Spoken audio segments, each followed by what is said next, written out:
শক্তি এতিয়া সৰ্বত্ৰ বিয়পি গৈছে সকলোৰে মাজত জুবিন গাৰ্গ একো একোজন পুনৰ প্ৰাণ পাই উঠিছে প্ৰতিজন মানুহে একো একোজন জুবিন গাৰ্গ হৈ আহিছে আৰু আমিও সেয়া মাধ্যম হৈছোঁ গতিকে জুবিনৰ শক্তিৰে আমি কৰি আছোঁ মই নকওঁ সেইটো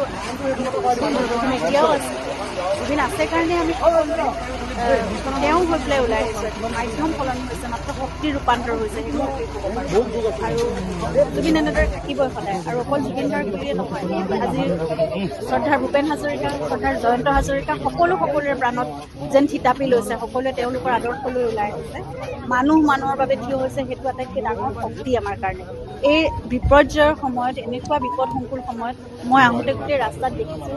যে শূন্যৰ পৰা নহয় মানুহ একেবাৰে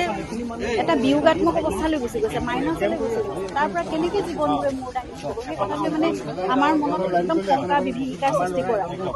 সময়ত গোটেই পথাৰবোৰ বিল হৈ গ'ল চাহ খেতি খিৰিকীলৈকে গোটেইবোৰ দুৱাৰ খিৰিকী পুচি গৈছে মানুহৰ ঘৰবোৰ বহু ঘৰলৈতো মানুহ ঘূৰিয়ে আহিব পৰা নাই কিছুমান আহিছে যদিও একেবাৰে বেয়া অৱস্থা এইখিনি সময়ত মানুহে কেনেকৈ জীৱনবোৰ পুনৰ আৰম্ভ কিন্তু এইখিনি সময়তে আমি সকলো যে মানুহ হৈ মানুহৰ লগত থিয় হৈছোঁ সেইটো এটা শক্তি এটা আশাৰ কথা বুলি ক'ব পাৰি যে বিপদসংকুল সময়ত আমি প্ৰত্যেকেই একো একোজন মানুহ অসমীয়াৰ এনেদৰে আমি চাগে বেয়া সময়বোৰ কিবা এটা পাৰ কৰিব চাগে পাৰিম কিন্তু এইখিনি সময়তে আমি উপলব্ধিও কৰা উচিত উন্নতি হ'ব লাগিব কিন্তু প্ৰকৃতিক প্ৰসাৰ কৰি নহয় প্ৰকৃতিক যিমান আমি প্ৰসাৰ কৰি প্ৰকৃতিৰ সংসাৰৰূপ আমাক দেখুৱাই যাব আৰু এইবোৰ উদাহৰণে ইয়াৰ পৰা আমি শিকিবলগীয়া এইখিনি যদি আমি উপলব্ধি নকৰোঁ এইখিনিতে যদি আমি এইখিনি বন্ধ নকৰোঁ আমি প্ৰকৃতিক নিজৰ মাতৃ হিচাপে পূজা কৰি আমি তেওঁক ৰক্ষণাবেক্ষণ দিব নোৱাৰোঁ তেতিয়াহ'লে আমাৰ ওপৰত আৰু সংসাৰৰূপ আৰু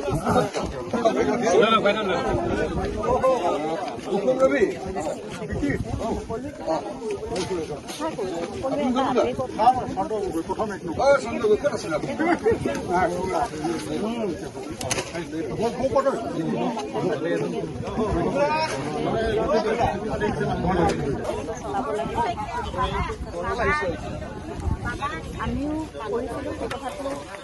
কি বুলি কওঁ কিবা এটা কৰিব বিচাৰিছোঁ আৰু বহুত ৰাইজে